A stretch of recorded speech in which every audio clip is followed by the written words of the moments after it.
জানেন কি কোন ভগবান কোন ফুলের সন্তুষ্ট হন? প্রথমেই আসি সিদ্ধিদাতা গণেশ। ভগবান গণেশের প্রিয় ফুল হলো লাল রঙের ফুল এবং দূর্বা। এরপর আসি মা লক্ষ্মী। মা লক্ষ্মীর প্রিয় ফুল হলো পদ্ম। এছাড়াও তিনি লাল রঙের ফুল বেশি পছন্দ করেন। এরপর আসি শ্রী বিষ্ণু।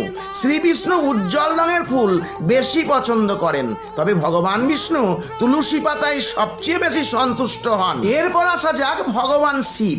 ভগবান শিব পছন্দ করেন নীলকণ্ঠ, আকন্দ, ধুতরা, করবী ফুল, তবে ভগবান শিব বেল পাতায় সবচেয়ে বেশি সন্তুষ্ট হন। এরপর আসি মা দুর্গা।